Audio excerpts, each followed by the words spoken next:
Okay, so today I'm going to discuss a couple things in particular to do with kind of the way you're indoctrinated and the non-consensual social contract. And so one of those things is the fact that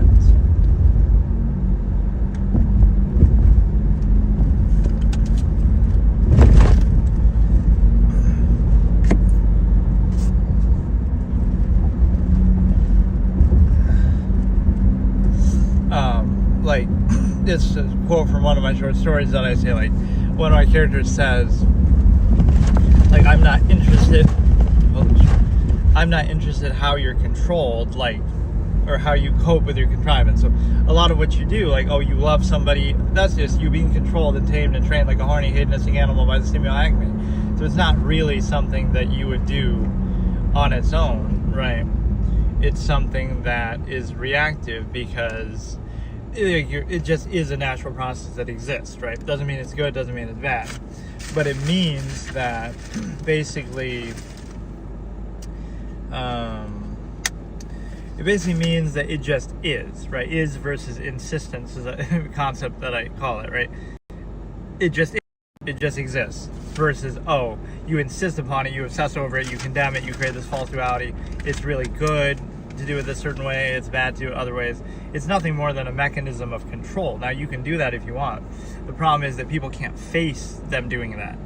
They'll do it, but then they take ego gratification from it. Like, oh, it's love, it's meant to be, it's something else. That idea is just a way to control you because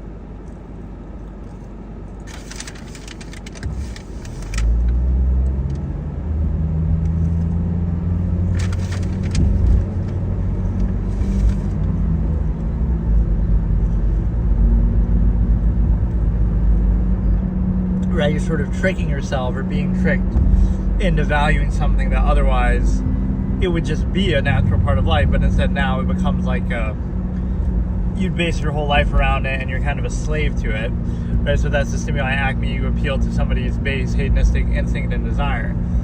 But that's the problem. If you let people do that freely, now it would be harder to control them because it's like, okay, now what do you control them on the basis of? So society is very predatory that way. It's always trying to prey on something to try to justify its control over you. Like, for example, even like basic needs, right? It's a great irony.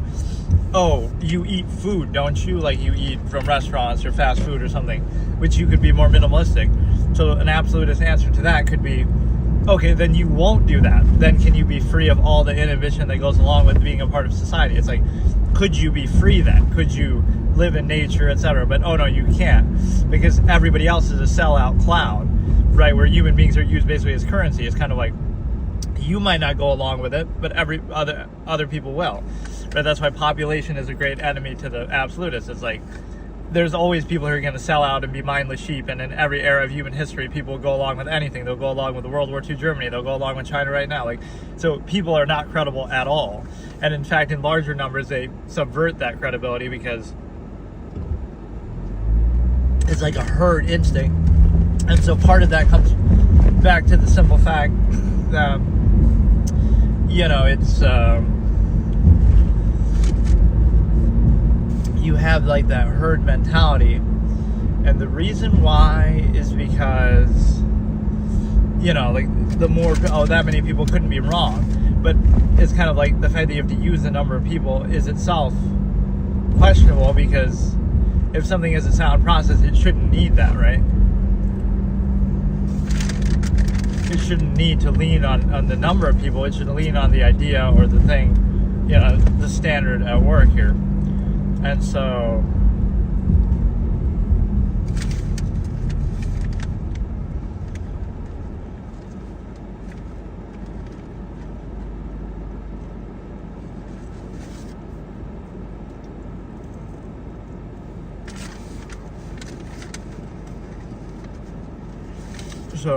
what happens is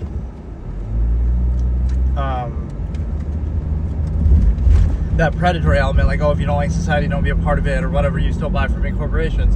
But then, oh, you try to live on your own in nature and stuff, then everything is monopolized by corporations. And so it's the mass populace, middle class is the villain, weak-minded thing. It's like, oh, we can't really protest against that or whatever because we're too busy taking care of our kids that we didn't have to have. So we make ourselves slaves to our own hedonistic tendency and the stimuli acme thing. And so what happens is, what is this?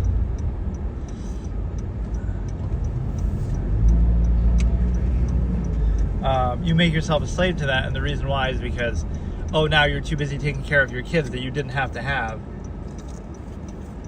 So you'll reinforce anything along the way. That means you never vouch for it. That means, it doesn't really matter what it is. You don't really have standards, and so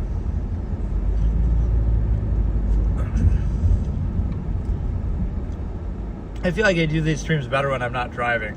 Like when I just sit, again, that one that I keep uploading when I'm sitting in the Walmart parking lot or I'm sitting somewhere. And somehow I don't have the energy level sometimes when I'm driving. I don't know why. I think it's the heat that gets to me this time of year or something. Or at least if I can get on a good stretch of straight road. Hey, Omer, how's it going? So the thing is that, again, the predatory nature that, and even people take this upon socially, socially they would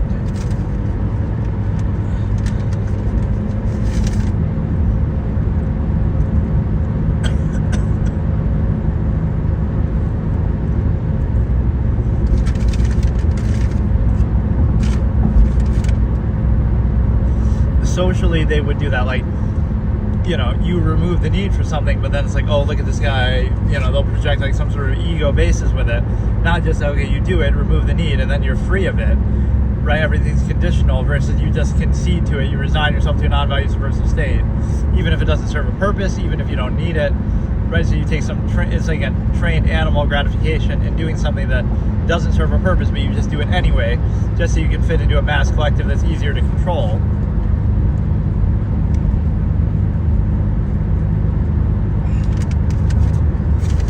So,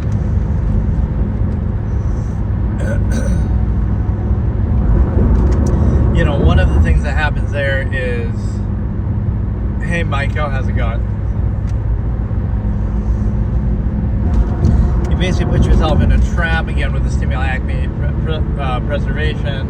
It definitely kills your credibility, right? So it's never like you're holding the mass number of people. Any mass collective can always do that. Your lifestyle is not determined by yourself, by your own choices, by your own, even to an extent of merit. Like if you become a millionaire to some extent now, you have choices and freedom a little bit. But still, the sort of lifestyle that you're living is still not your choice. It's defined by the net sum of technology and the era that you live in, what I call the machination process. And so it's kind of like that determines your life regardless of anything else, and it's just a matter of how you overcompensate, how you cope with it, but you're not choosing that, right, out of everything you could possibly do or not do, even, again, more minimalistic lifestyles. There's when you teach people their own potential, you could eat one meal a day, you could live out in the woods, you could do a lot of things. You might not think you want to do those things, but the fact that you can would make it seem strange that you'd be controlled on the basis of, oh, now you're being told what to do in order to achieve something that you don't need and that you maybe don't want. So now you'll question, oh, maybe I don't need to do that because I don't really want or need those things. But you're kind of forced to, but it's your fault for buying into it. You could still be a minimalist in modern society. You could be very, very okay, do as little as possible so you be as free as possible. But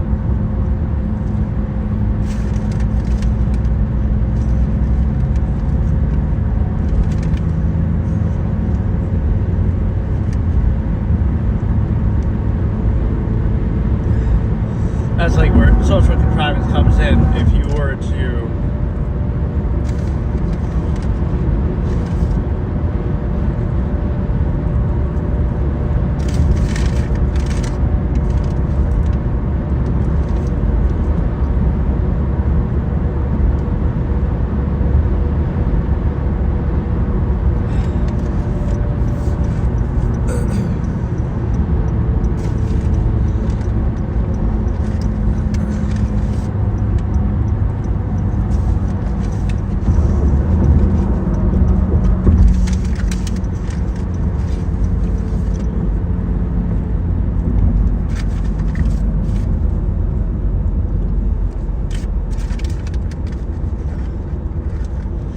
So like,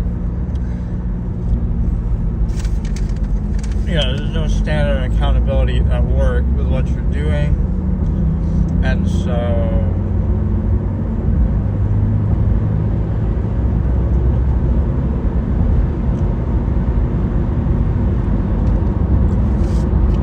right, you're just among the sheep as part of a mass collective that would allow you to,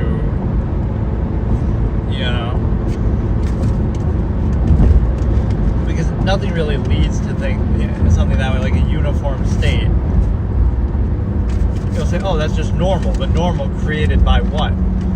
You'll say, oh, it's normal to eat fast food today and to do like certain things. Well, it's only normal because that's how you're controlled today. It wouldn't have been normal hundreds of years ago. People might have found it weird or negative. It wouldn't be normal in the future. So it's not really normal. It's just that's the technology that rules you currently.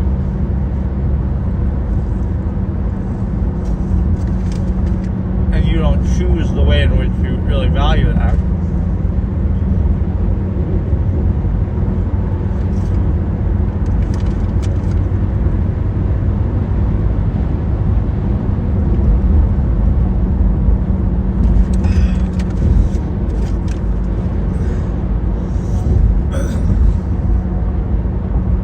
I don't know why this drive always feels so long. It's only 2 hours from Buffalo to Syracuse. It's not bad at all. But it just feels so long and exhausting. I don't know. It's like I go to Rochester first and stuff.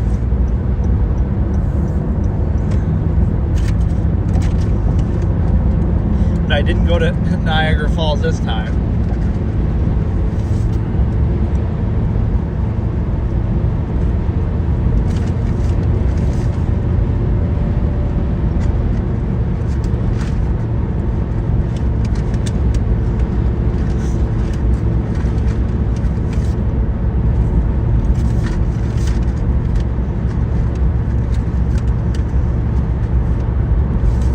I just don't have the energy level like I sometimes do. I can't do it. I can't do what I'm really trying to do right now.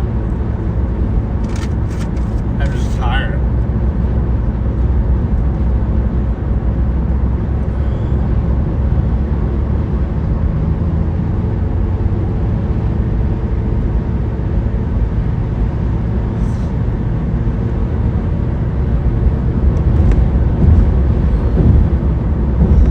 Look at that. Legendary suggested algorithm pull Shia LaBeouf by Rob Cantor. The stupid song, parody, whatever it is.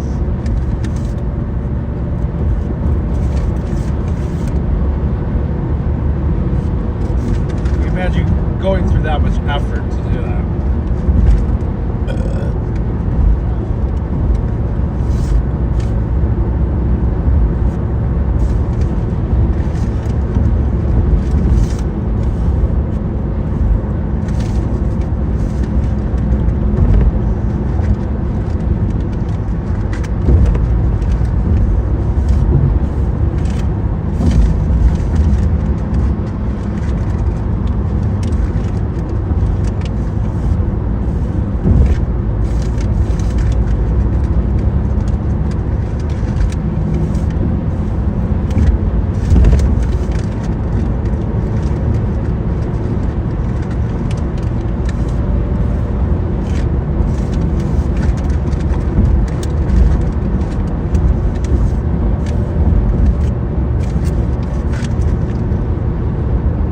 You take seriously what you're controlled by, but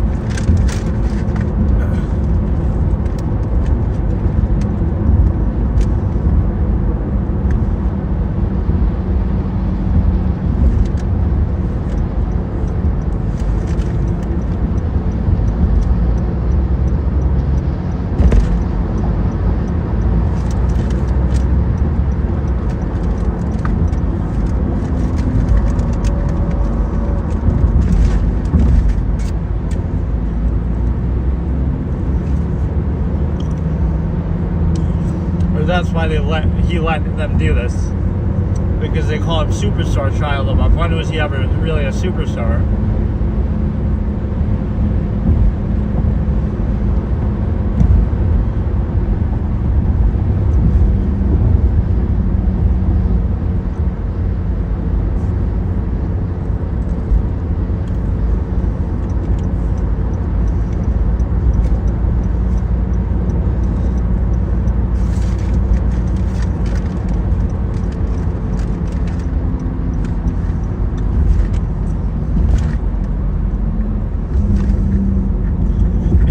like an example of a controlled half-mast state is like people who you find value or freedom only in fiction. You have to attribute it to that, not just, oh, that's something you could do in real life.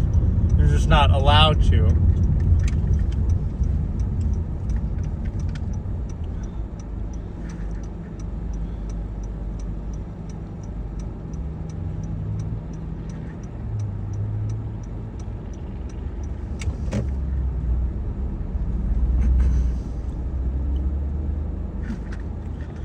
And then he claps at the end.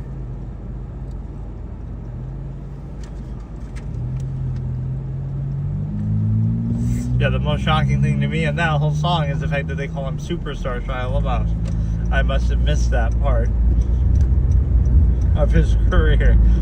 He was in Transformers and he's done a couple other things. Like, what's the superstardom? Yeah, Megan Fox is a superstar. Like, even then, maybe a supermodel, but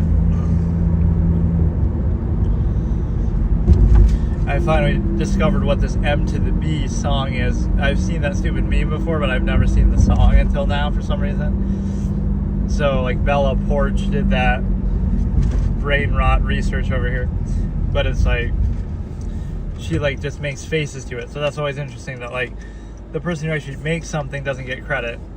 But the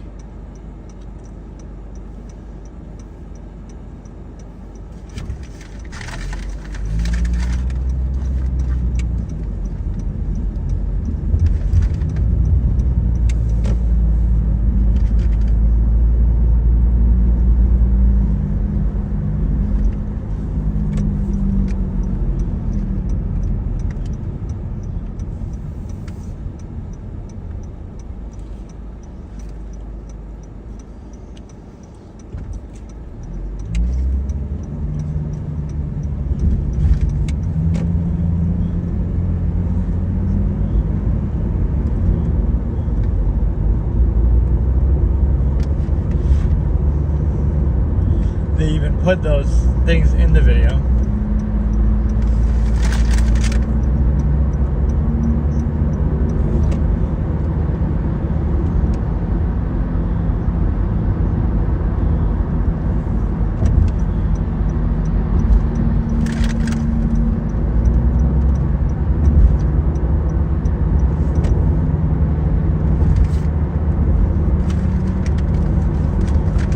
It had such a bad rhythm to it at certain points. Like, whenever singing talks, like, sounds like talking.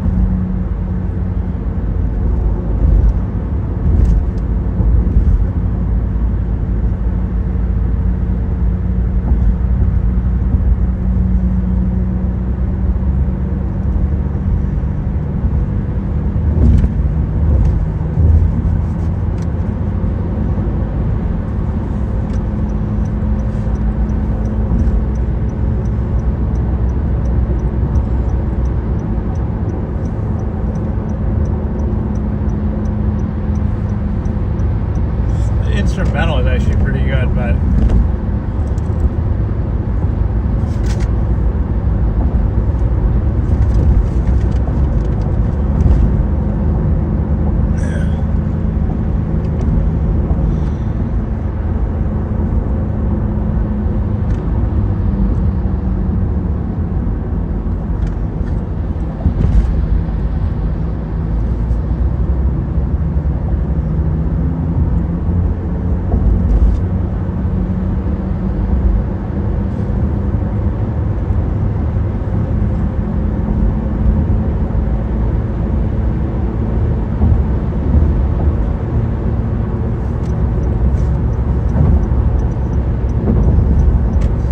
yeah, like, you'll realize the larger process versus the coping contrivance to it is the same thing. It's like you're both addressing the same thing, but one of them is overcompensating for it, the other one is observing or accounting for it directly.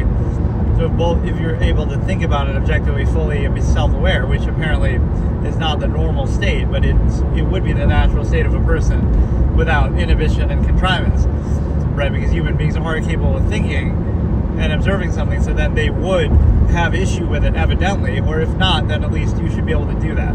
So anything that subverts thought and requires you not to think And to even censor reality, that is the enemy of thought and humanity, because that's what defines us and separates us from animals, is actually the ability to think, not anything else.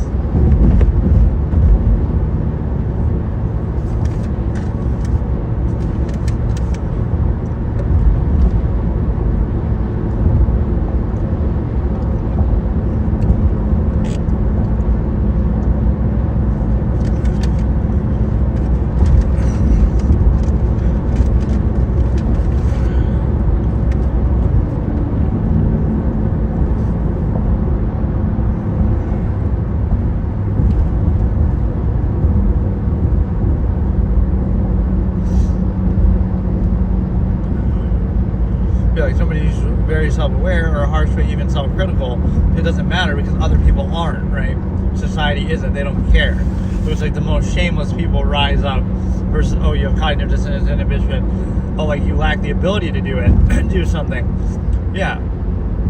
You lack the ability to be artificial enough, to be selfish enough, to be a sellout to corporate monopoly interests. Like, yeah, that's what you lack the ability to do. Right? The lazy king, the minimalist that I talk about.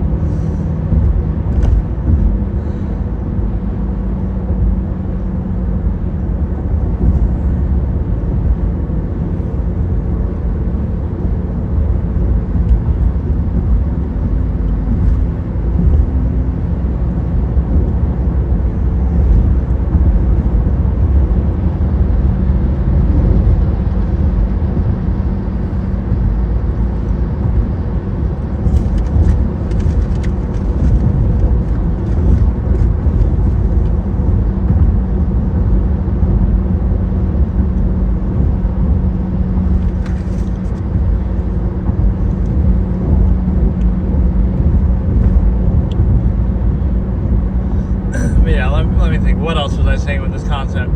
The fact that, yeah, society has a predatory element that, like, you have to be inhibited and controlled, even if it doesn't serve a purpose, even if you are being limited by it. It kind of curates the outcome. You have to defer to it and restrict your inherent potential and nature, and then, oh, you're defined by your reaction. In that inhibited state that you're deferring, now, oh, look, this is why you need this is why you need that. Well, you don't need it, but you defer and you inhibit yourself, right, to a lowest common denominator, and then you need it. So, like, it's subversive because it's like,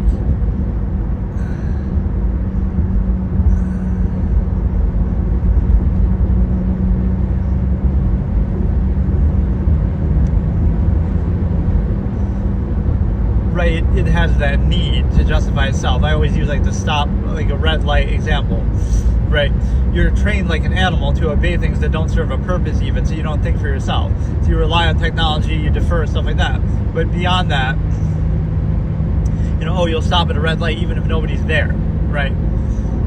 That's how we're trained. So it's like, that's not a valid basis, right? It might not, oh, but just deal with it, whatever. But it's like, it has no actual meaning to it. So you're doing it for no purpose. It doesn't serve a purpose. It's even counterproductive, but you still just obey because you're a mindless sheep. And then you'll not do things that could be productive or even valuable, like amalgam theory. You won't sacrifice 3 meals a day to save somebody who's starving. You won't do that. So you don't really care about human life. Like, just, I don't know. It's like so stupid that people would take themselves seriously, but that's how they act. Like, there's no credibility behind it, but yet you indignantly insist on non-basic self. And the non-basic self is fine, but then you wouldn't have any credibility for anybody because people will be harshly critical of one another individually. But you'll be like, oh, everything's self-interest projection. But you won't do that for the unqualified empirical authority. That's why it becomes contents of contrivance, like the myopic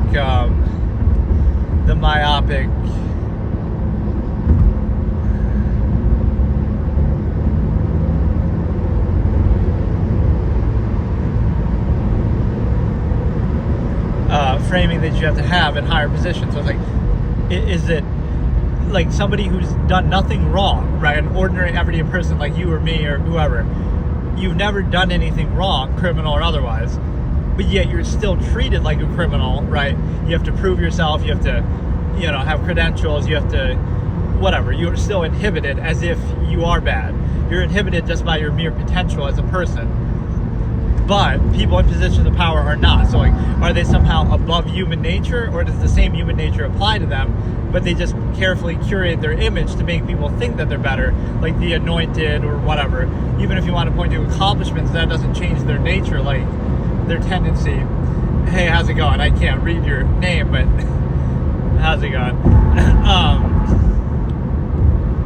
Right, that's the point. You would kind of curate the image and stuff like that allows you to seem like you're above other people, but what that really takes and means is, oh, you're really selfish and you're really fake and you're really, you know,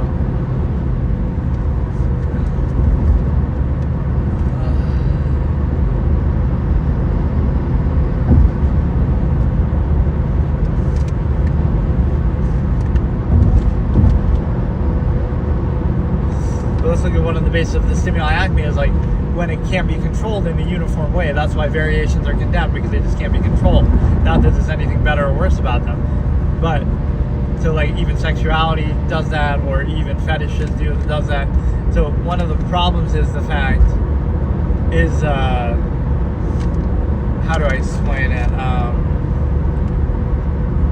Is too much freedom, so you can't label and marginalize something, because that's how people are normally controlled. So what if that doesn't apply to you? Like, the fetish kind of example. Oh, you're obsessed with such and such. It might not be that you're obsessed with it, it's that you value that rather than what you're normally expected to value, which should be like, you know,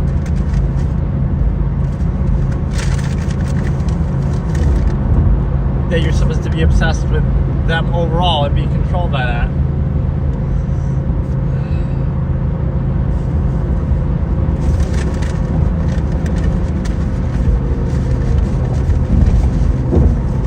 Right, so you're supposed to be controlled at half-mast by what is otherwise just an inherent natural process. You can never reset it if you're always beholden to it. You'll preserve the stimuli acme, but then you'll use as an excuse to rationalize the state that you never qualified in the first place. If you did qualify, then there should be no conflict of contrivance. And you might think, oh, but you're coping with a conflict of contrivance. But again, we're not asking how you're controlled. We're seeing, we're observing what I call the observable practice. You do things that would indicate you have no credibility at all, and you don't vouch for or validate the state.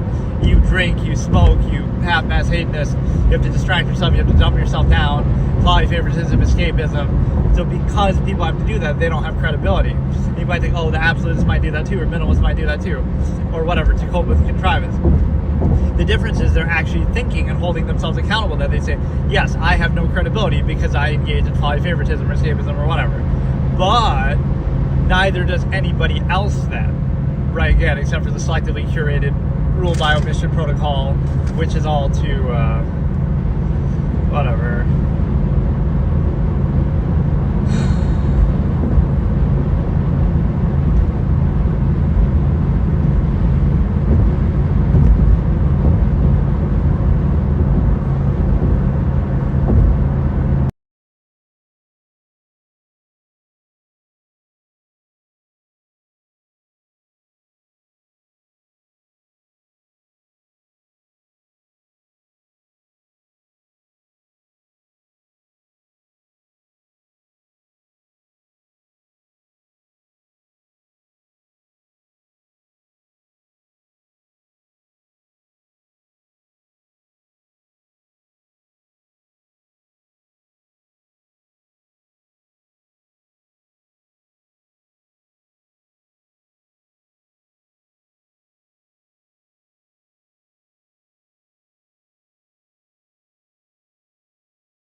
concept of inability versus will is like the reason why somebody wouldn't be wanting to do something or good at something, because they ultimately don't want to do it. Right? They don't value that process. They don't want to sell out to that. It could be a corporate influence or something.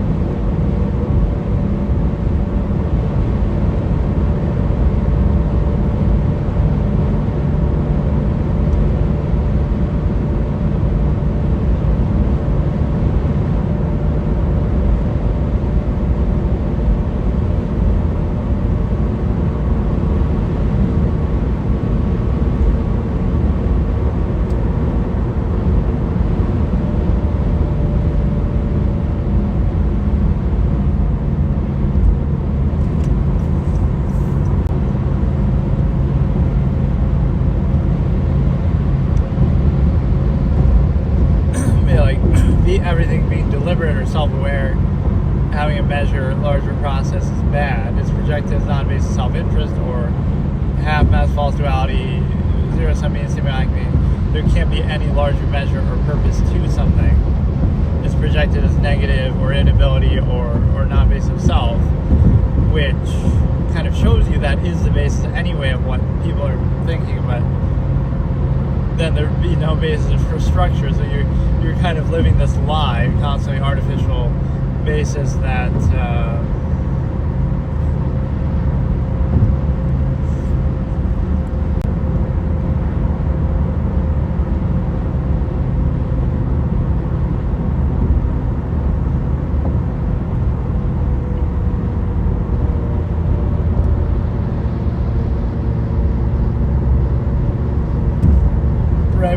if you basically, that would be the thought experiment. If you were self-aware all the time and thought fully objectively about everything without any sort of coping, contrivance, framing, just objective natural awareness, that would seem like you're being negative. That would seem like you're taking an outward position, even though you're not. You're just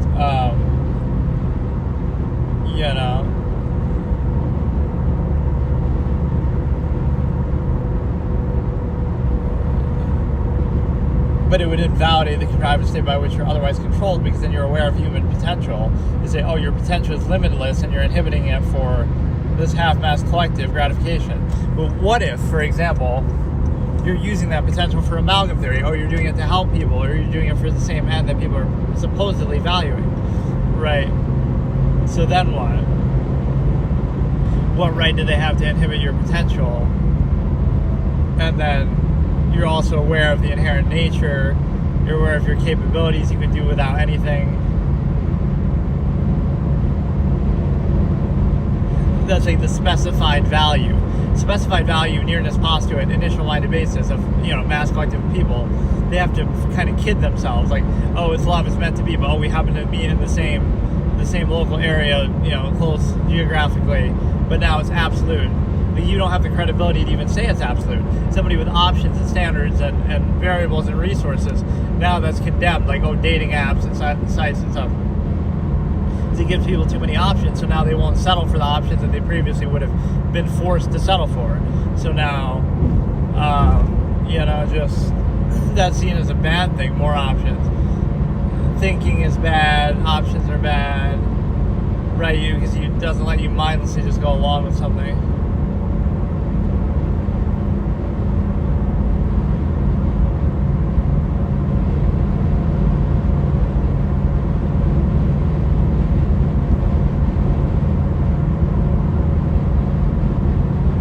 Everything people look at is with some sort of selective preconceived framing, and not selective. It's selective awareness. It's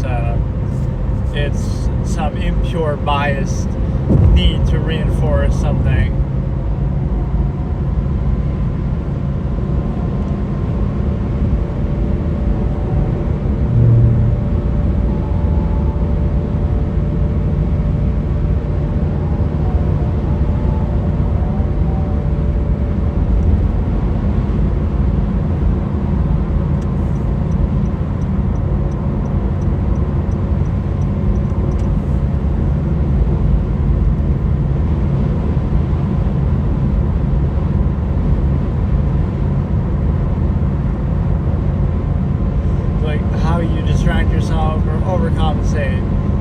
isn't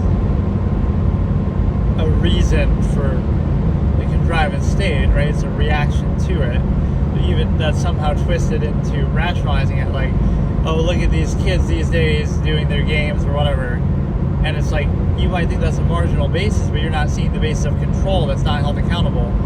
Like, okay, they might do a variety of other things that are inhibited that we just take for granted, defer monopoly over nature and things like that. You take those things for granted, but you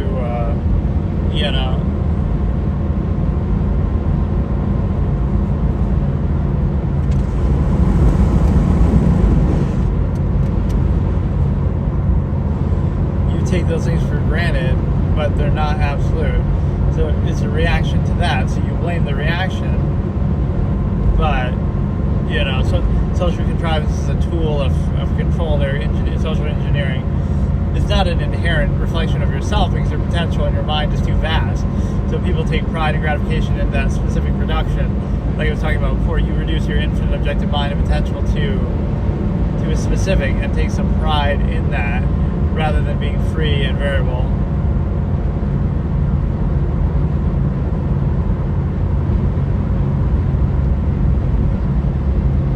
But it really requires you to be selfish in the end, because it's about you, right? It's not about a measure or a standard. It's not even about anybody else. It's like, you don't have standards. You have a selective criteria that you use. Everything's selective just to reinforce your own interest or state. Whereas it will kind of skew and myopically frame, and so truth doesn't matter, reality doesn't matter, only the framing in non-basis self-insistence, projection, false duality, only that matters. And so that would be a credibility issue. And so if people lack credibility in that way, there'd be no basis for structure, there'd be no basis for empirical claim, there'd be no basis for outward insistence. So you kind of defer to that for some functional basis and for some overcompensation through the machination process. Again, all of that is a reaction to it, not a reason for it. So your ability to cope with the contrivance state is sort of measured there, like, oh, whether you can cope with it or not. But you could cope with World War II Germany, you could cope with being a caveman, people could do anything. So when you realize that potential now, it's like, shouldn't there be a good reason to do it, right? That's a quote I always had from my stories, like, you're the most patient person ever. That's why you hate waiting, because you know if it's not for a good reason, you'll make sure, because you could wait forever. So then you realize the futility of it. And then people will take advantage of that and make you wait forever, even if it serves no purpose, right? No, it's like you're the most patient person ever. So you want to make sure that if you're waiting, it's for a good reason, because you know what waiting forever would be like, and you could do it, so what's the point in doing it? Same thing like with being a minimalist, like, you could live on one meal a day, so you want to make sure that everything you're doing is worth it, because you don't need or want all these overextended things. That's why, like, even being free or not, zero-sum means whatever, it would just mean it's not negative to you, it's negative to contrivance. That's where even morality and ego gratification is selective. Work hard in a corporate-owned society, and then eat 3 meals a day and do all these excesses and have more kids while other people starve or live in third world countries. It's not saying what you should do, but like, that's exuberance. Like, what purpose does that exuberance serve? No, you want to sleep on the ground in the woods and just like, it doesn't matter, right? Like, you don't have to, those things are just self-interest anyway, so it doesn't prove anything.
for example, is somehow a bad thing because you're not adequately socially indoctrinated to a specific contrived state. But, people will try to come up with these pseudo-psychological answers. It's only bad compared to being a collective, indoctrinated, trained animal. Otherwise, it would be free. You would be free. You'd be more at peace with your natural self, right? Which is only bad that you inhibit it to acquiesce to other people, but even then you'd hold it accountable. There better be a good reason to acquiesce to it. That shows you that people on a mass culture scale don't operate on a rational basis. They're not thinking, and not only are they not thinking, they're trying to subvert thought at every turn to reinforce the state that they're put in by established empirical authority, by people, ultimately.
Yeah, like the true value, same measure aspect, the idea that you would be looking at their fault, not the fault of the process, try to specify or make it about the individual, it doesn't matter because there's too much, the infinite objective mind, it's too much to really do that, right? Like, you can't personalize after a certain point or try to attribute, it's because of this influence or that influence, it just revealed part of reality and existence to you, though.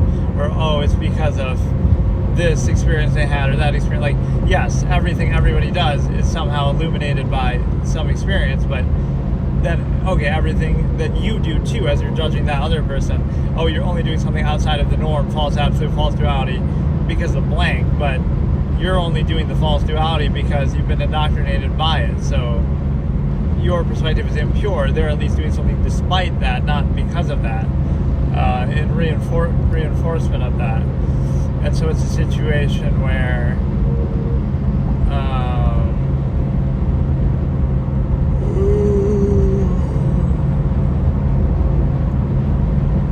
right, it's the sort of the emperor has no clothes fallacy in a way that, again, a flawed process can never be held accountable. It's always the fault of the individual for not adequately overcompensating for it. And so the pseudo-functional basis is kind of faulty on two levels. One, it's in service of overextended, unqualified empirical authority and excesses, things that you don't even necessarily need. But second of all, it's you're not free to do the same thing on your own, right? Absolutist, true value, remove the need, zero sum process. That empirical thing comes in a half-mast. So you're not allowed to have true value. You're not allowed to have truth. You're not allowed to have, honesty. You're not allowed to have absolutist practice. You're not allowed to have minimalist practice. So everything has to be this half-mast where it uses a pretense of value, but without full value. And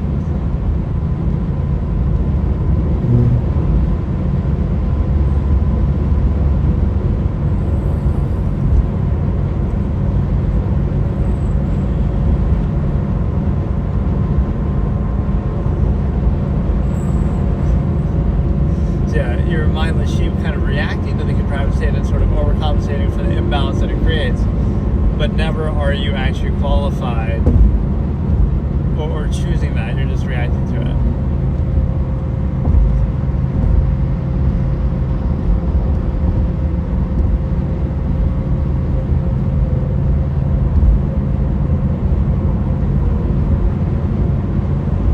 Yeah, the way that things are gratified, like you get gratification from not doing things that you're inherently capable of doing.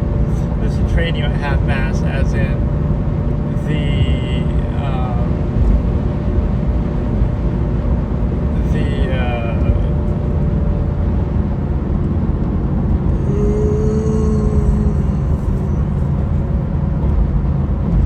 right, not be at peace with your body and self, and like do it sparingly. Because if you did it too freely, even to your benefit or just your choice, that would invalidate or reveal the artifice of it makes it harder to control people.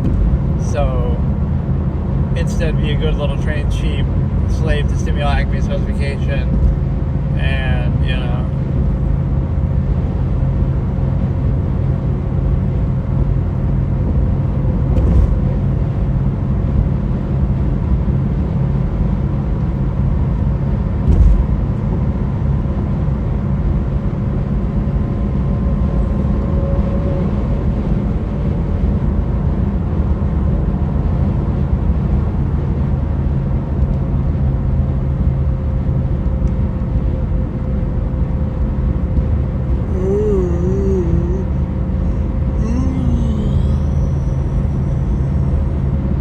like unconditional neutrality is seen as negative, like, oh, you have the ability to do the artifice is only necessary to achieve some incentive that you don't have, right? Even if everything you do is with absolute measure, finality, amalgam theory, non-ego basis, non-hierarchy. People want to be controlled by that, so there's a context of contrivance with that. But if you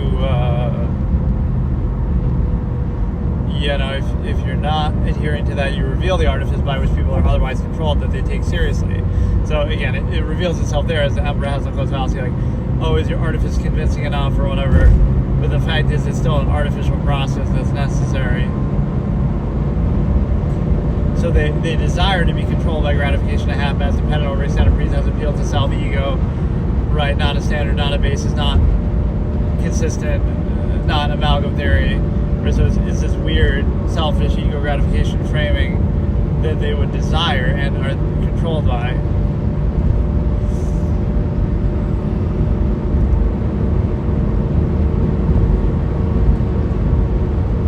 And what you're always comparing everything to is the inherent potential of people and the ability to think and be objective, which wouldn't align with the half-mast contrivance state. So you should be able to think and be aware,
people are weak in their gratification, like they lack the will or the ability to do something. Otherwise, everything would be constantly conditional and accountable. And it also means they don't have any measure. So lack of credibility of collective mass is clear, but they're not held accountable, and they even see ego gratification, overcompensation, constant social contrivance, and necessary and valid that would then serve to reinforce any state, as we see throughout history, a stigma effect. So it's really, again, that lacking credibility of people is strong. And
appeal to the artifice that controls people, you wouldn't be happy about it. You'd be using it as a tool to try to whatever. But it's kind of like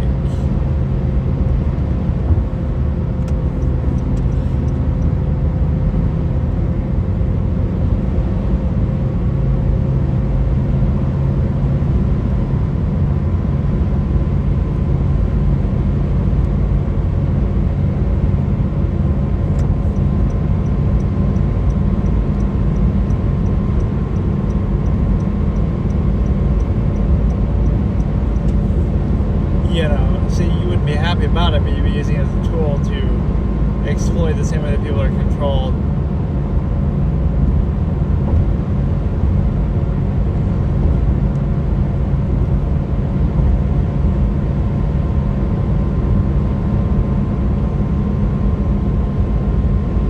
So being aware of the nature of the process is projected like you're responsible for it.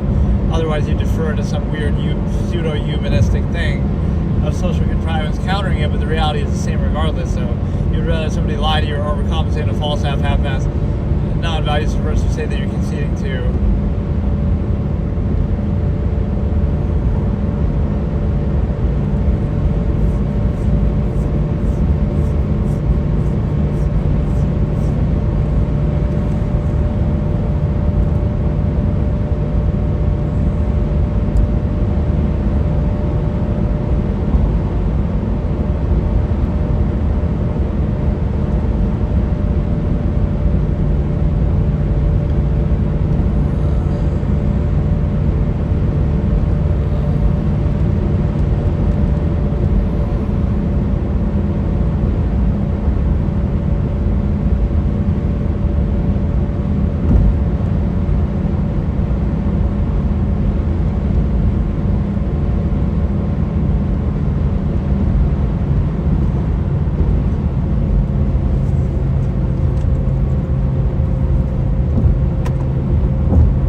metric, if you want to do it more efficiently, then you wouldn't need to do that. You can just do it without, you know.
That's the main difference. Is like if you take confinement seriously in the half-assed state, or if you don't take it seriously, right? You're aware of the nature of the process because it's not inherent objective reality. So then you'd at least hold it accountable and conditional instead of treating it as a false absolute, and then like ego gratification hierarchy of who can be a better trained, tamed animal in a confinement state, right? You get some gratification from it.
or like the awareness or value of everything would sour you to the specific. Like, how can you take that seriously?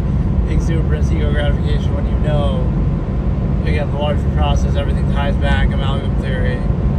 It's a hard thing to take serious.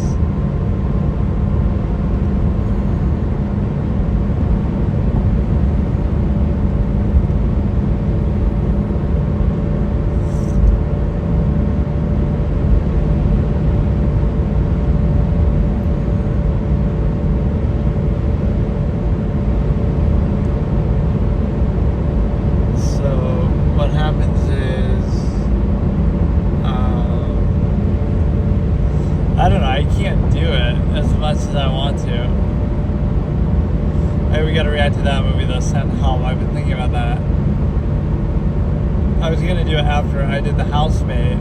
That was a really funny reaction, because I wasn't expecting it to be that bad, but I was shitting all over it the whole time. It was so, like, I guess it's not entirely predictable, but it's like trying too hard, and it's just... It's like a so what type of movie.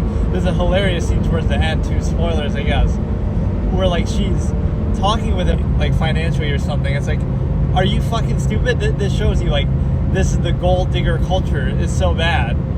So a woman is so incapable of taking care of herself that she would put up with abuse in such a conspicuous way. Not like, okay, well, any abuse is bad, but like the guy's literally trying to kill you and Sydney Sweeney and like make you rip out your hair. So like that's why I don't respect that at all. That's character, like victim blamer, if you want, like that you would stay after somebody does that. I just find that odd. You use like the kid as an excuse, but I mean.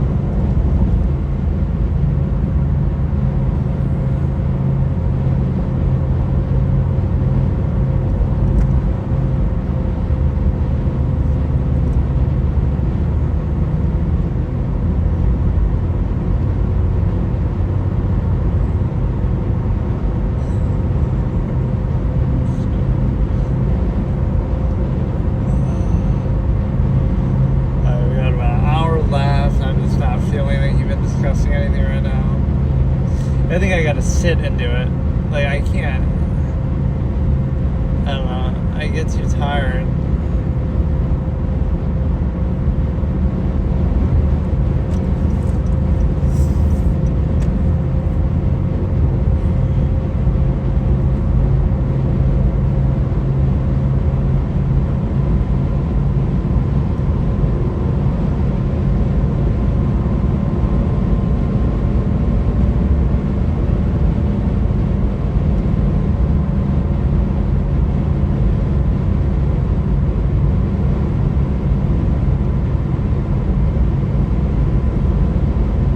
So if you were to disobey in any era, but especially like you look at today, oh, you're gonna not go along with what is the norm, but the norm is exuberance and wastefulness and luxury, and you sacrifice that or subvert that for amalgam theory or true value or things like that. So like a Robin Hood type effect. Would that make you bad? Like everybody would hate you for it, but oh, you're actually doing something good. But they don't really care. They just would do those things as a pretense to reinforce that exuberant state. So it's just a prop for them.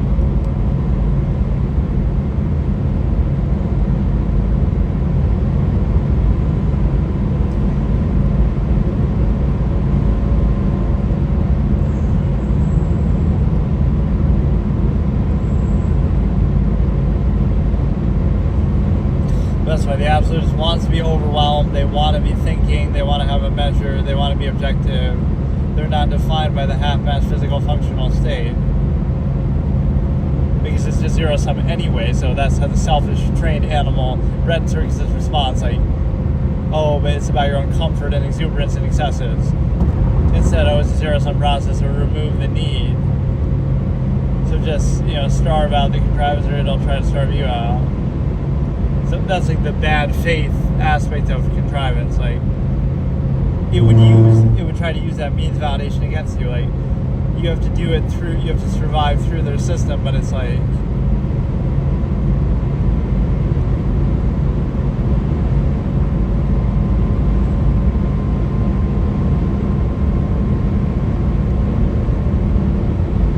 so if you take that away, that's all it would take. So give somebody meager means, give them enough to survive, give them freedom from contrivance, self-sufficiency, which again isn't allowed. You outlaw self-sufficiency, and then you say, oh, you rely on the monopoly that that prevents it.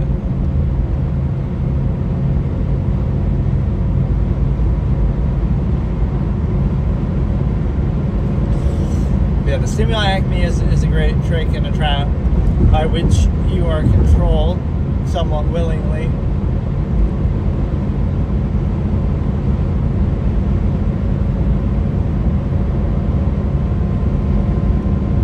So you reject the ego basis, but you lack the ability or something negative of self, or you are aware of stimuli acme or something else. You lack the ability, but it's like you lack the ability to be controlled by it the same way. Ego, emotion, self-insistence, over-ascension. It assumes a reactionary state, but the absolutists would put an end to that quickly. They wouldn't preserve the stimuli acme, and then they would just define for themselves. That's freedom right there. Don't have kids for one generation, and then what? Then nobody can tell you what to do, right? And then you can define for yourself, this is what I value in life, this is what I don't. So that's why the human currency fallacy, like, oh, there's so many people, so now we use that number of people to validate, oh, that's why this is necessary, that's necessary. You didn't create that many people, you might not vouch for, again, that being done with the excess of the stimuli acme preservation that you would strongly advise against. So because other people have done that, now you're going to react to it forever and reinforce it forever and never have any standards.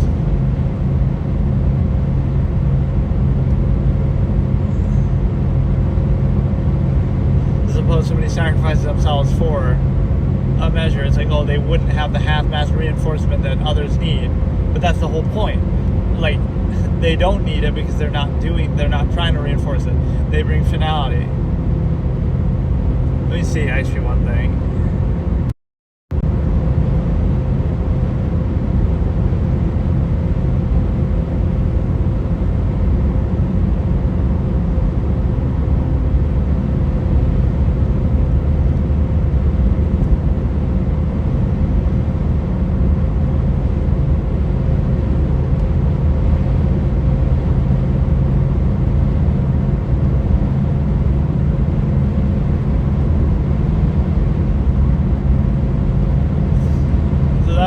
Complicated concept, but it's the coping of contrivance. Like, what would be normal is just, oh, everybody's been exposed to the same indoctrination, so you can take pride and comfort and relatability in that.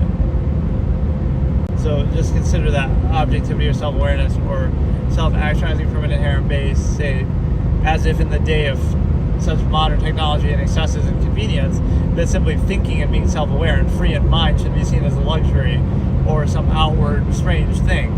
That shows you that technology hasn't been used to free people, in their mind at least, physically, to overcompensate. It's been used somehow to control them more and make them comfortable with that controlled state. Like, in history, you would have said, oh, well, we couldn't think too much or be too free, because then they would have just executed us, right? Like, more hands-on kings and dictatorship. But now you don't have that excuse anymore, but instead you see comfort in the bread and circus' luxury over compensation.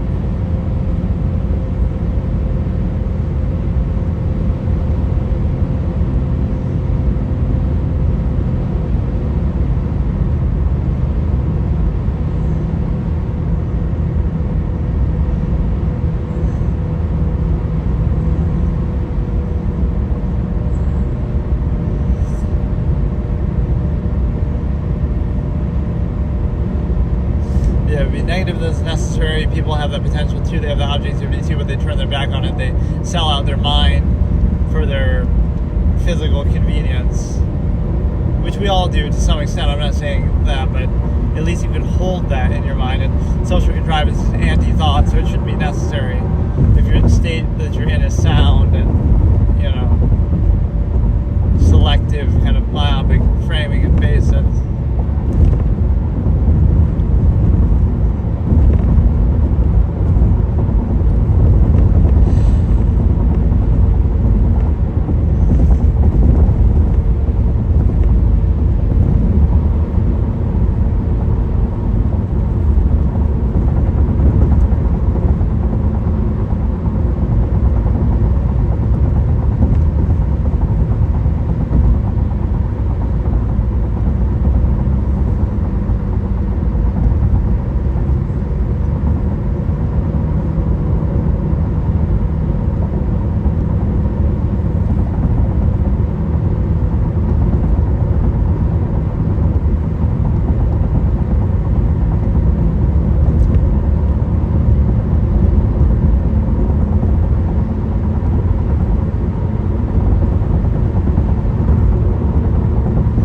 awareness of the process, because otherwise it'd be specifically always a problem. Like, it's not about the form or the way you present it, because people are just coping with their own contrivance state impure.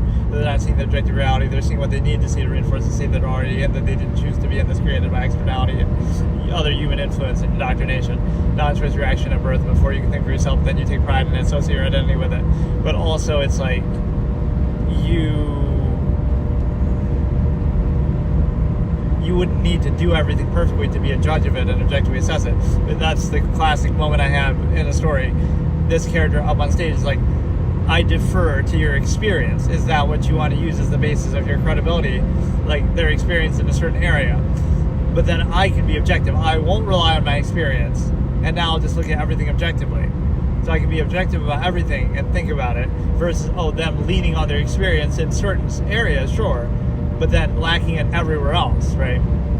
Do you really want to lean on that, or do you want to say anybody can think objectively and hold accountable and have standards?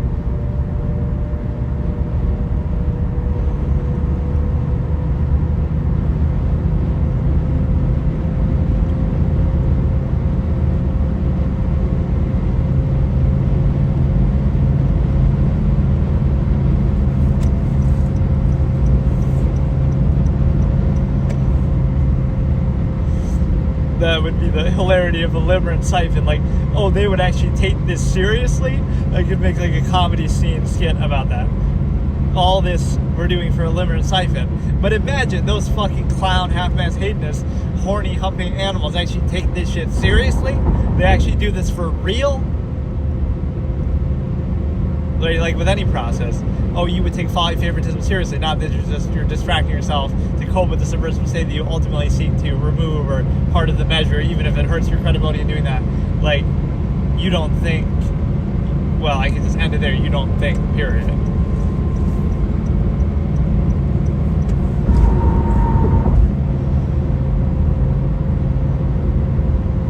You have to dumb everything down to the lowest common denominator, but then it defeats the purpose in the process and can only serve to reinforce it, so people are not objective in that way, rather than looking at a standard. So that's some of the comments I get, even like YouTube shorts and whatnot. People will say something dismissive, but it doesn't contain any substance. It doesn't, it's not about me, it's not about anything. It's like, it'll be a video on some topic that I'm discussing, like what I'm discussing now. And people just say, you're just ranting or rambling, or that's stupid, or like they won't actually address it in a substantive way. They'll just dismiss it, so that doesn't add anything to the conversation. Okay, I'm wrong, I'm stupid, I'm a clown, about whatever it is, but then at least explain how and what's right. Like, give me the answer to it. Give me finality, like I say. Don't just dismiss it. Let's get to an end conclusion of that discussion, which often would be selectively framed the way that you do, but non-based self-ego gratification, self-insistence kind of thing is used here. And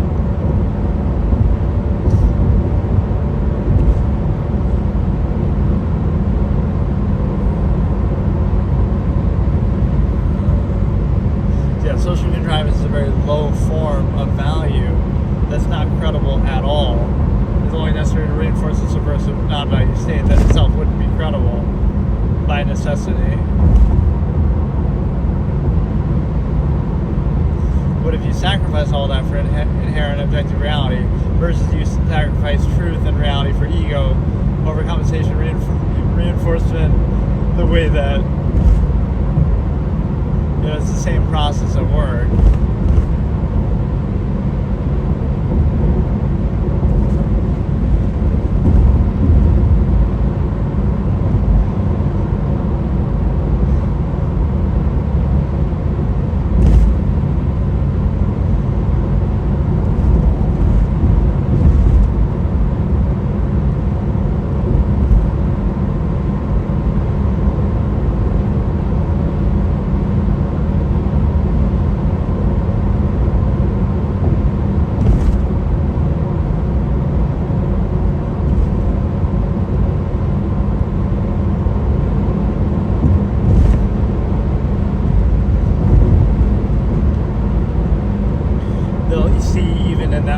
Objective observational basis to reveal the state, they'll see some ego projection. Like, they always have to explain everything away, or again, like the praying mentality I was talking about before, that they have to project some incentive in it. It can't just be, okay, something's unconditional.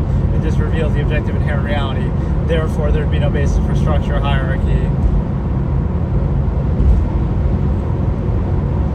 Remove the needs. Again, you're caught up in your excesses and exuberance, bread and circus type thing.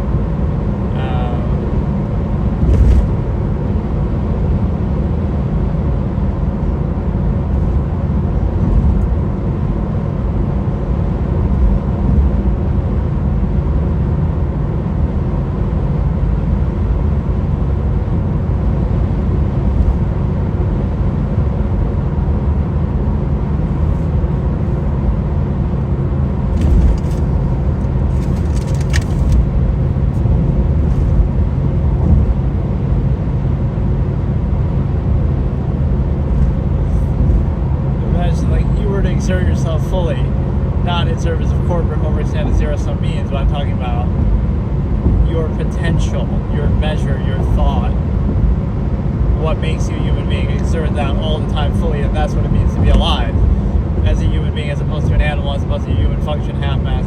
Because you would think, not because, you need to, or, you're dumb, or to achieve false absolute half-mass function, or because of some negative projection.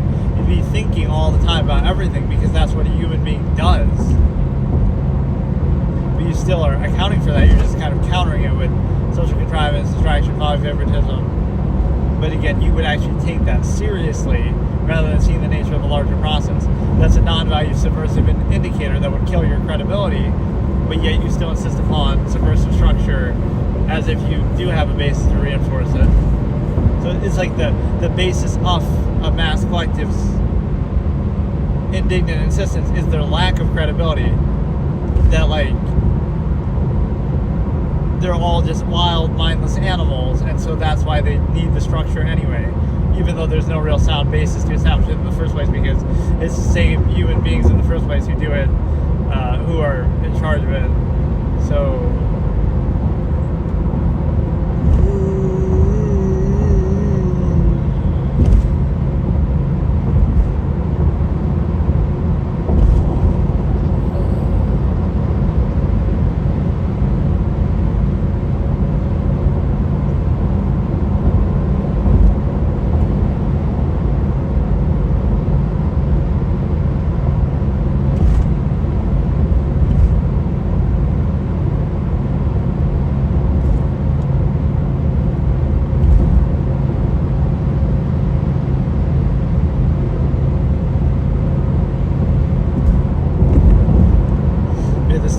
gratification is pretty interesting that people don't wise up to that.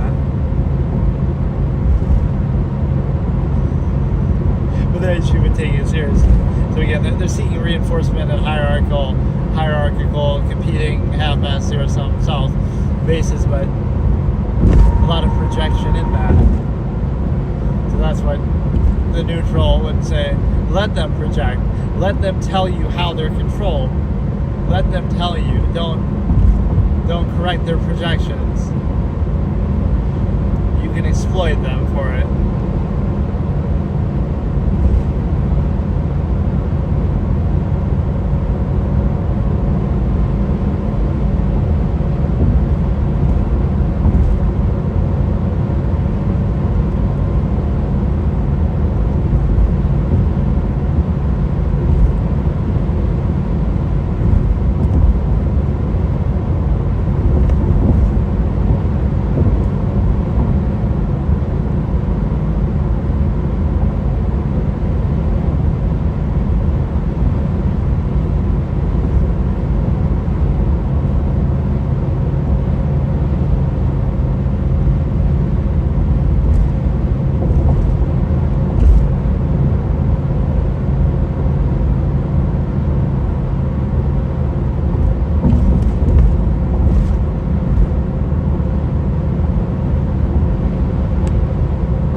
they'll try to attribute everything to influence, like everything was curated, everything was indoctrinated, non-choice reaction, you're defined by that. Or they'll try to attribute it to something stimuli activating, but that's all reactive. What about the inherent objective human mind, potential choice? Why can't it be a reaction to that? You always thought the same way, you were always objective aware, same nature, same truth, same reality. They'll have to attribute it to something stimuli activating, you get a reaction, equivalent siphoning, right? You just all reactive. Folly, favoritism, distraction, they cope with the contrivance state, somehow validates the contrivance state. Not the fact that it's necessary.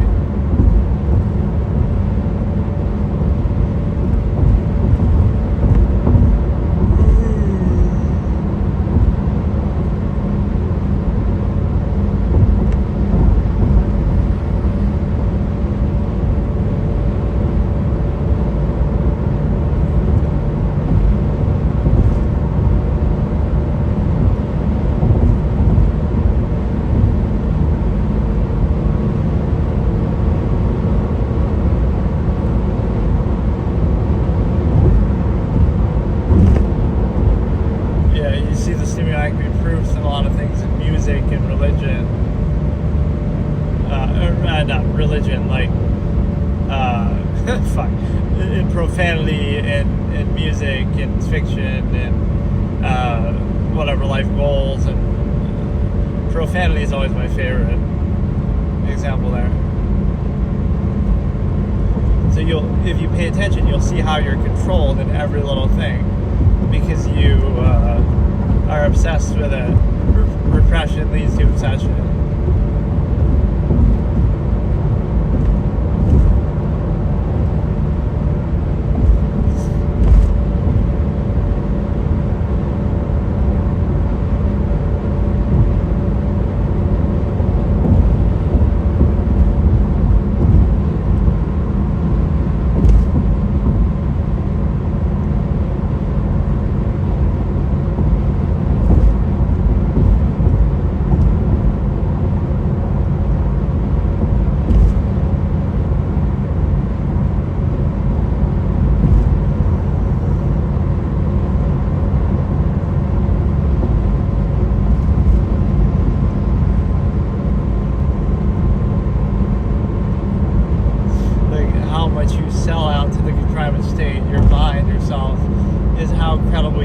Within it, but it's a construct at its base. Fallacy, anti versus the specific. If nothing else, just be weary of it. Have cognitive dissonance. It's conditional, hold it accountable. Then that leads to too much burden constantly that you just concede to it and don't think about it, rather than holding it constantly accountable. Comes down to ability, comes down to criteria, comes down to standard, comes down to consistency. You hold everything accountable because nothing is absolute like that, right? That you just be unthinking. It's like it's conditional. If we had more technology or resources, then we wouldn't need to do that. If we had more freedom, we wouldn't need to do that. If we had more ability, we wouldn't need to do that. If we had more self-awareness, control, we wouldn't need to do that. It's all conditional. We treat it as absolute. We take it for granted. We take pride in it.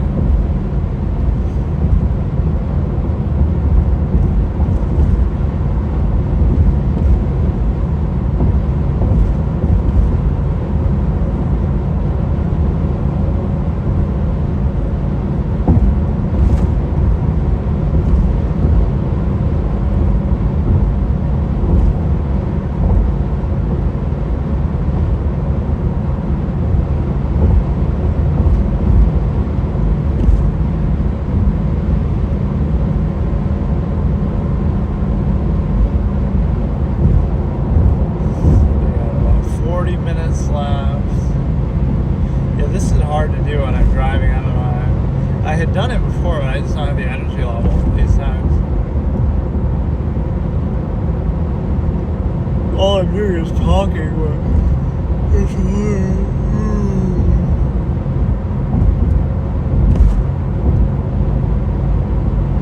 I'm putting myself to sleep with my own commentary, but it's the form that's duplicitous, that social contrivance is impure and limited, and acts try to reinforce the contrivance state.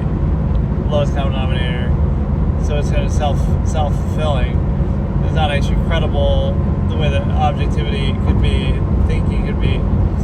That's treated as like an outward thing or specified or personalized. No long form, true value, same measure, no finality, remove the need. It's all reinforcement, regurgitation, overcompensation, endlessly non-choice reaction, part of which even contains within it excesses, exuberance, overcompensation for that imbalanced state.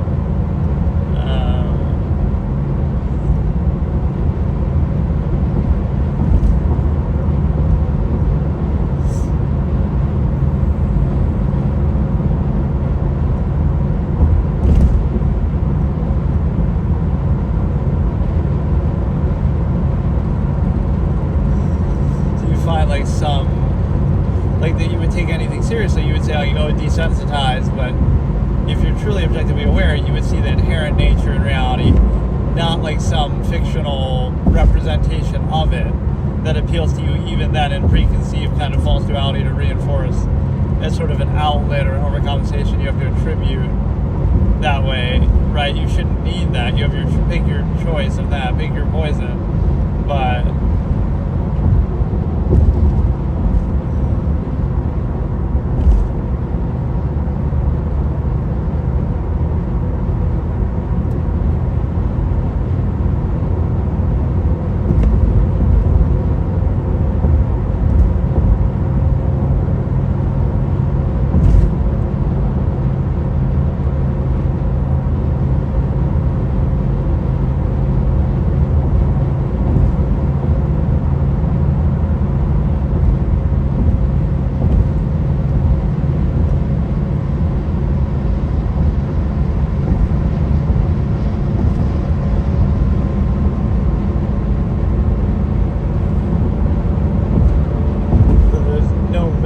it assumes non-basis self-insistence or some, and then it overcompensates for itself and stuff like that.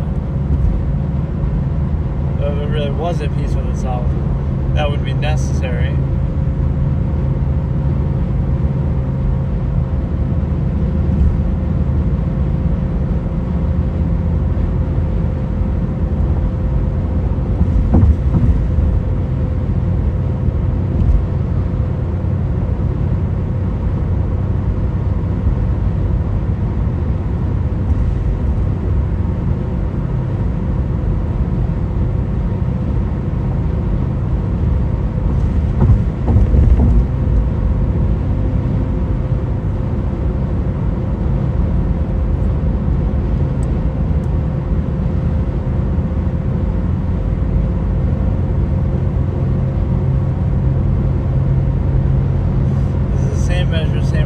So again, if you're at peace or aware with the process, then there's no need. Or again, some meager means, fallacy, privilege would be all it takes to invalidate the process. And just remember that mass collective that feels like ego gratification, like they're good people, are only able to do that on the privilege of empires. Right? Everybody isn't starting at zero. You're still benefiting from the overall general privilege of that society created through force originally. Right? Nothing is really merit there unless you look at Darwinistic tendency, but then you wouldn't have the will to do that yourself, but you'd still vouch for the result of those who did. So that's like half mass down to the T, because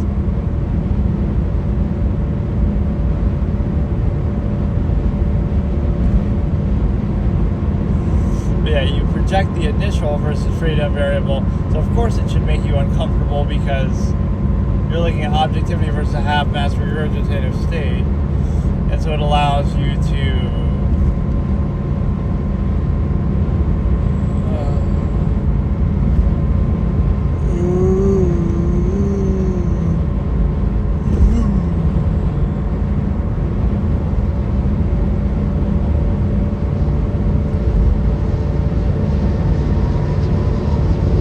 the size of that truck compared to what's behind it kind of makes me nervous.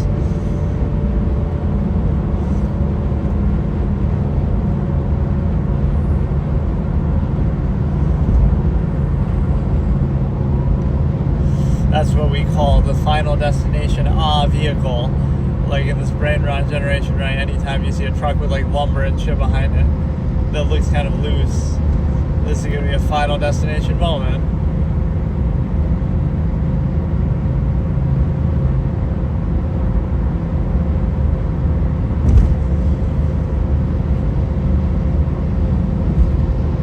what if you're free and at peace in your mind? Then you don't need a lot of the collective contrivance things, and you can't be controlled by them, your ego and stuff like that. There's no ego in anything, but it'll be projected like, oh, you lack the ability, or you lack the, reason to have that, but everything's zero sum. So it can't be that, oh, you're just minimalistic and simple. Is that, oh, and you're not greedy or materialistic, but oh, that you lack the ability to do it. Everything, again, is just zero sum, non-invasive self-interest, reaction relief, remove the need.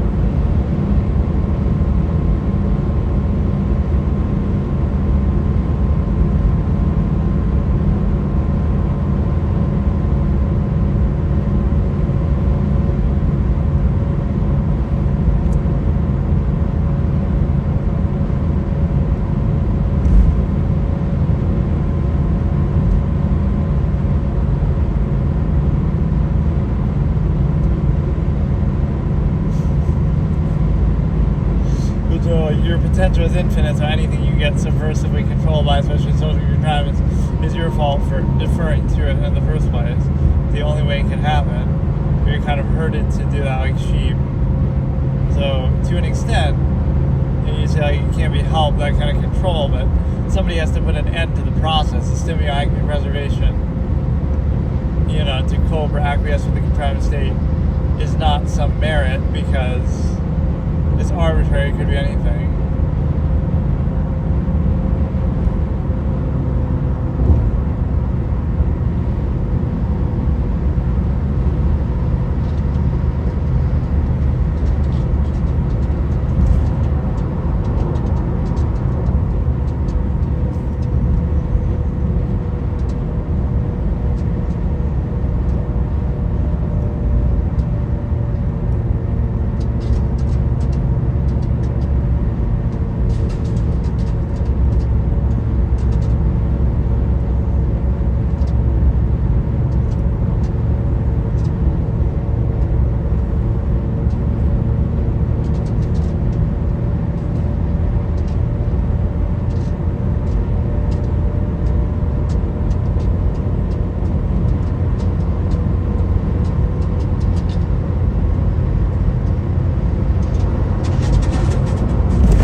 Conditional absolutists remove the need, same measure process, versus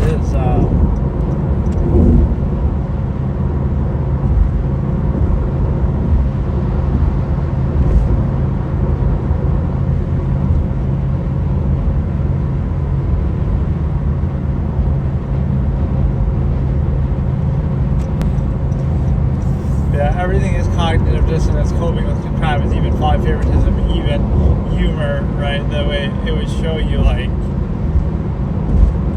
you falsely desire it, but it's sort of like addressing the symptom versus the disease. It shows you you're in a non-value subversive state you're not at peace with.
Yeah, five favoritism, stuff like that.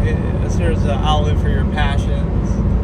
So even if you exploit that for some gain, you're conceding a non-value subversive state, non-free, inherent, objective, no basis for structure. Not the specific, but the inherent.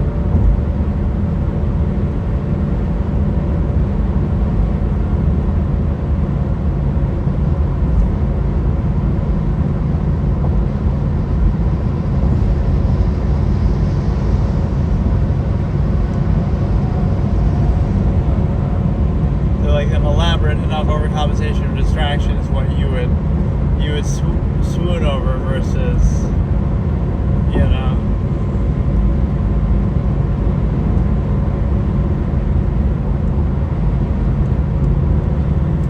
it's still addressing the same process. So as for the machination process can be deceptive, is it'll make it more elaborate, more convenient, more comfortable, but none of that ever rationalizes validates the state, but validates the state.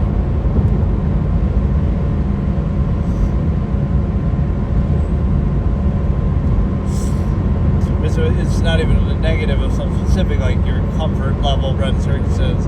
It's more like just there's nothing that ever validated the state that you're in. Nothing would lead to it, right? Not universally, not for everybody. And you're indoctrinated in youth before you can think for yourself. So it's just, again, unqualified, so you would never be at peace with it or vouch for it.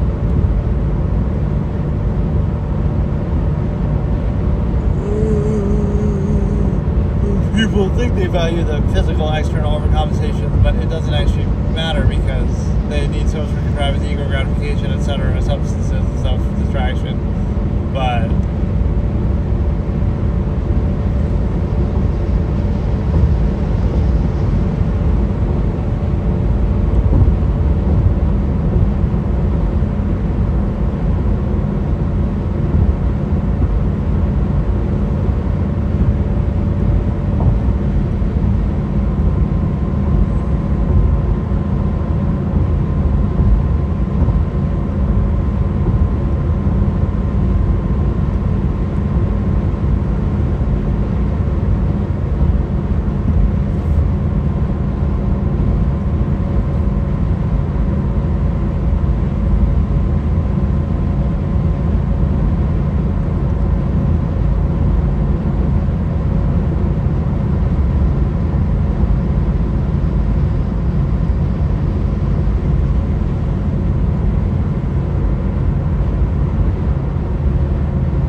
caught up in that elaborate overcompensation that you forget the inherent process for which it exists in the first place that you don't address. So you get caught up in arbitrary specifics.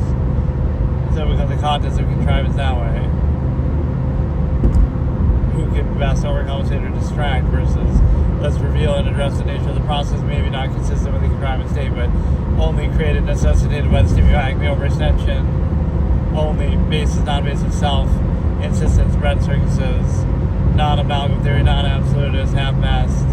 There's no way to rationalize it, right? You get this collective gratification trained state.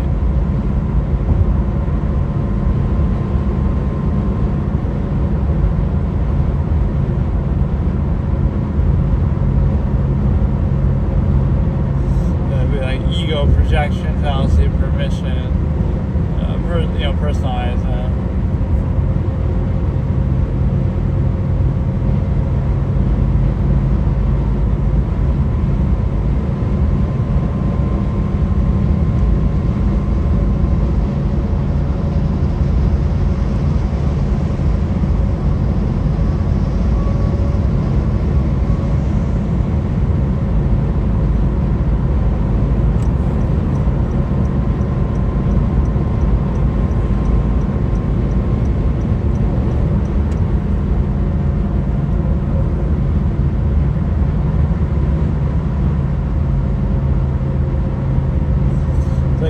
Aware, unconditional, non-ego is projected as though it's ego or some incentive, because otherwise it would reveal artifice of contrivance that everything is incentivized dependent over standard pretense. So when something's unconditional, it shows you, right, the artifice of that process. They don't actually value it. It's just a pretense for some incentive of their own dependent over standard pretense. Good way to demonstrate amalgam theory.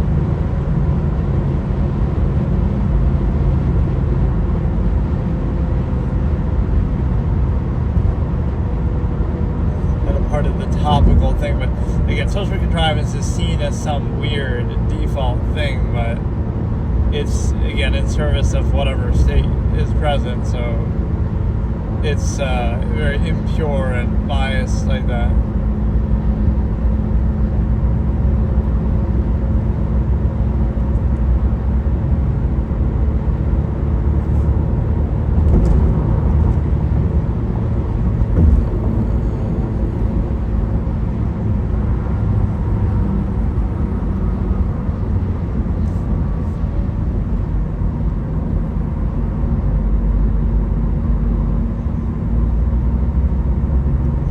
People are always inhibited at half-mast or controlled by something like their own possessions, things they didn't choose, their family, things that they do choose, stimuli preservation,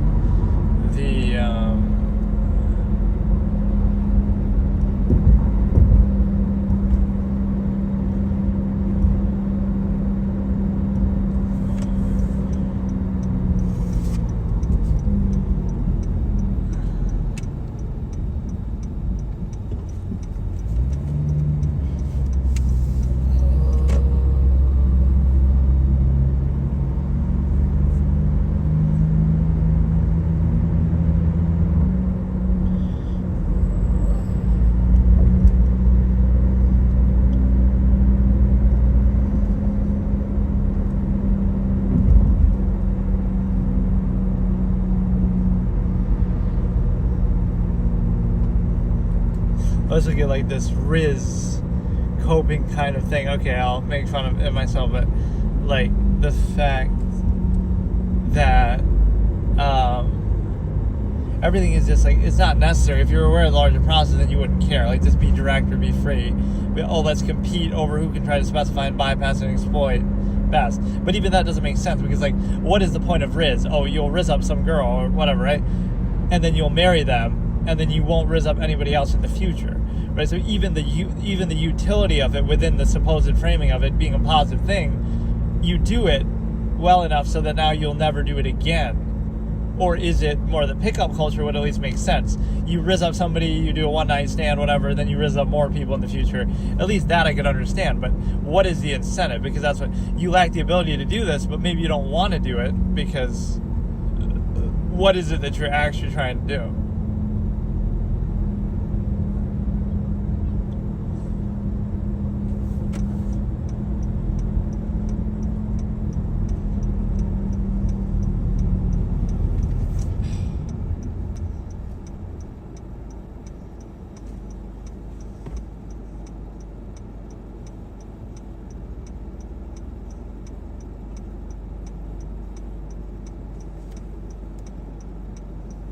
Yeah, it's like you see the essence beyond something or the larger process versus initial reinforcement.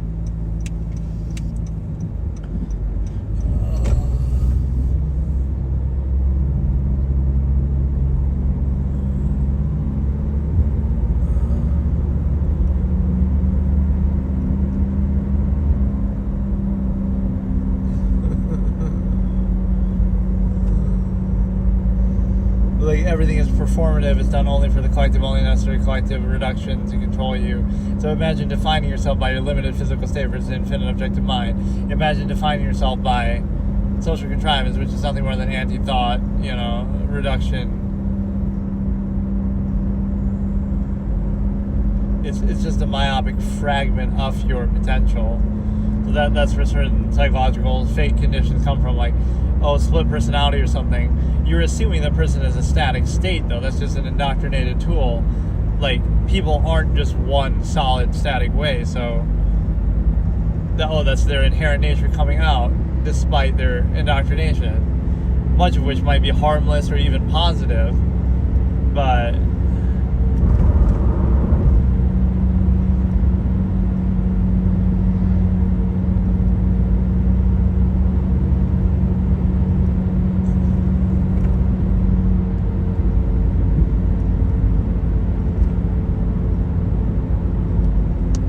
look at that. That's a nice picture.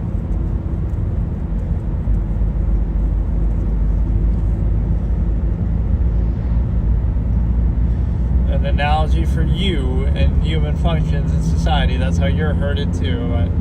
You don't see it. You just take pride in the machination process therein. Uniformity.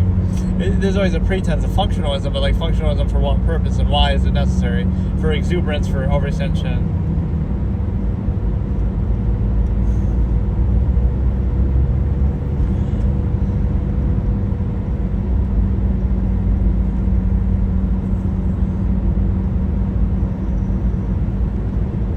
That's why even the absolutist way would shock the mere movement, the mere actions, the measure, unconditional. Others would have to explain it away. They would have to project it. Oh, it must be incentive, must be ego, such that it should be controlled, or it must be this or must be that, or it has to be condemned, it has to be explained away, it'll be notable, it'll catch their attention, like, because it breaks the illusion of, I guess if you want to call it the simulation, like the false absolute half mass, but then something different happens. And it's just like, it reminds you of free will, so it's not really them. It's like,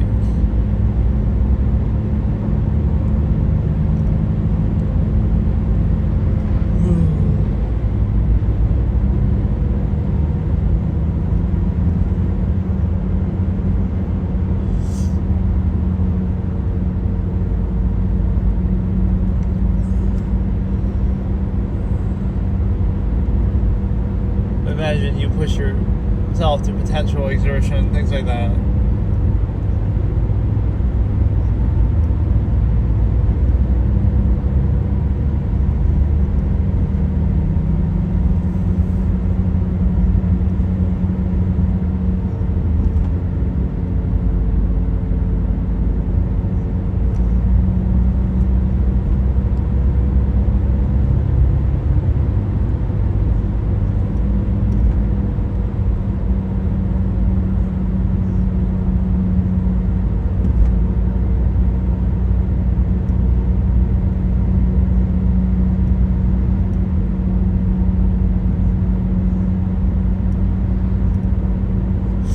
People will be divided that way, like by, their technology of their era, the older generation is different than your technology of your era, so you'll take pride in defining that. And it'll trickle down and define your behaviors, but that's really what it's defined by. It was never you, right? It was like, that technology was available, so you acquiesce to that, now you acquiesce to this. You're never choosing, like, you could have been a minimalist then, you could be a minimalist now, you could be Amish now, you could be tribal, like, so that would be at least free, and it'll be like, contrarian, but like, that's something you're capable of doing. You could choose it.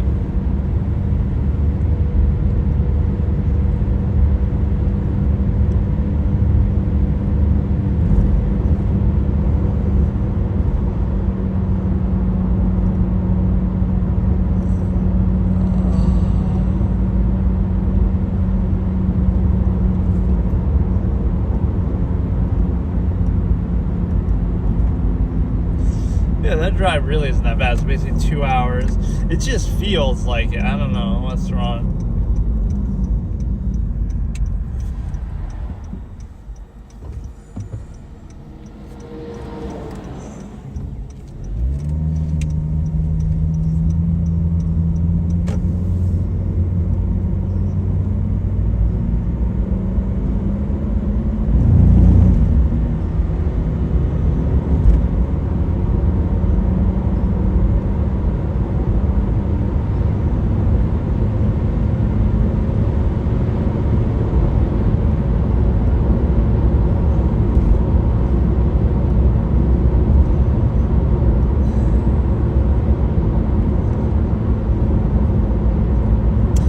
Freedom in minimalism or non-neutrality. Like, let me just pose a hypothetical example. Okay, this minimalist, they could sleep in their car, they could travel, they could, they don't need a house, they really don't need a car either. You'll even say, oh, having a car. But that is the irony of it. Like, because of how everything is monopolized, you almost do need to travel a little bit at times, or you won't be allowed to stay in one place and do that. Oh, they'll catch on to you for being too free, and that's not allowed. Or like even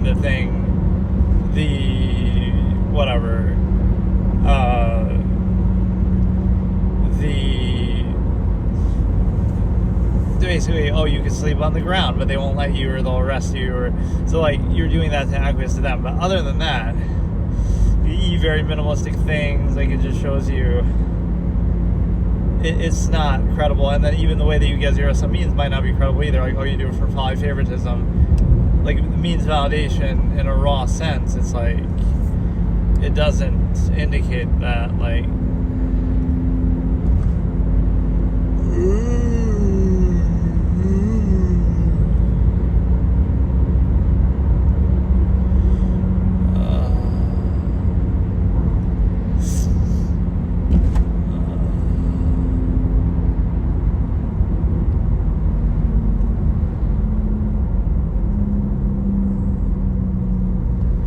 that freedom in minimalism or non, and then you're enslaved by your own desires and the stimuli, acme, specification, things like that, false absolute, that you are needing to overcompensate for something, while also in the process of doing that, you're specifying it in a way that you're controlled by it and not seeing it for its true nature. So it's a weird ego personalization projection, but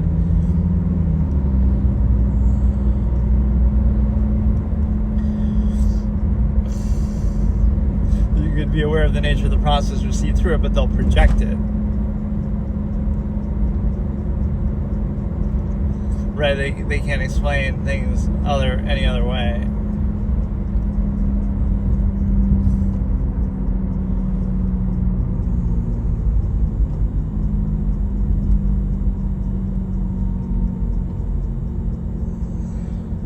But like, again, if you're trying to sacrifice and seek finality versus reinforce it, then everything there would be thrown out the window too in a moot way.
But that's the concept I'll end off on, is like, find the inherent value in something. Don't do it like because of collective value or externality or money, even like what I'm doing here. This is none of that. It's like, if it's valuable, do it, and it's not even any ego from it. It's just like, it's valuable in the way that You know? If it is objective thought that people don't do.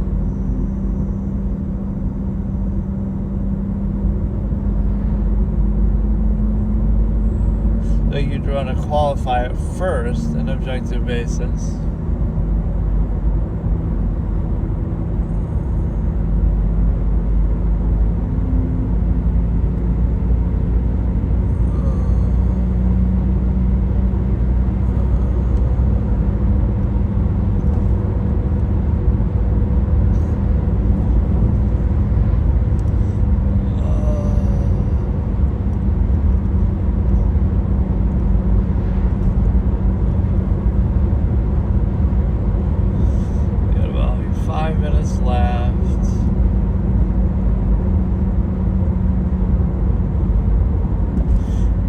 To be at peace in a contrivance state requires you not to think and be constant contrivance.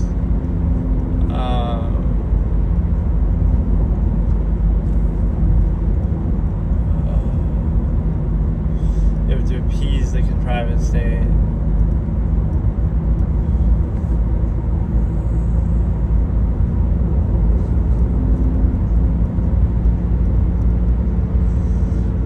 Insistent selfish versus a measure. But even like to the extent that you would need zero sum means, you wouldn't need them. It's the same thing as the negative of society. Like you wouldn't need them, but society needs them or requires you to have them. Because if not, then you would be too free. You could just go walk out in nature in the woods and figure it out to some extent. But you're to such a large extent you're not allowed to do that. Everything is sort of monopolized. Because people want to own it and possess it and do that. So again, if you reject that basis through minimalism or unconditionality, you're at peace. You don't want anything, but other people are not. So it's going to be forced on you, and you're going to be subject to it anyway. So the selfish, the greedy, materialistic, egotistical, they'll rule. Because they have no shame, versus you would have cognitive dissonance, like, I don't really need that, and doing that would be by force, and I wouldn't really have any good reason for, justification for doing that. But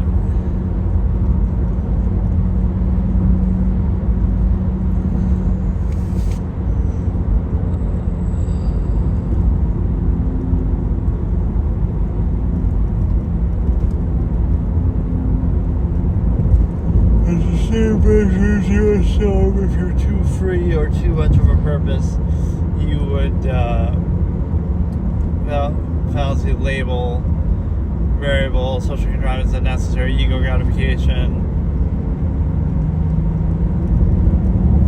So basically the half-mass have no purpose, so they insist upon ego gratification at half-mass zero-sum functionalism, but then there'd be no credibility to it. And they gratify, reinforce regurgitation, so they can see the non-value subversive state in that there is nothing but non-based self-interest.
zero-sum means basis, like the privilege of empires dictates something before you even had your choice for yourself.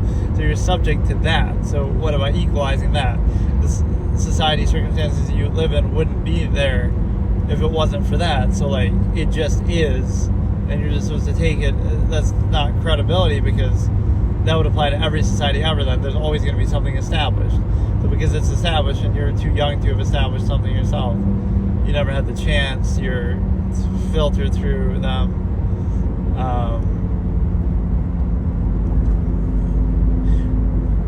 Oh, that's a deep pull. I'm getting Full Metal Alchemist OST suggestions in my YouTube music. Like, I haven't heard that in a long ass time. I mean, that shows you, right? There might be the best manga or anime, whatever you want to call it. The fact that it has 2 animes and they're both among the best ever, even though they're very similar in a lot of ways. Like, you know, they're both, the 2003 and 2009 are both among the best ever. Right, like I always rep for the 2003. Not even saying it's better, but it's like, you know, it's not, it's been kind of forgotten about a little bit.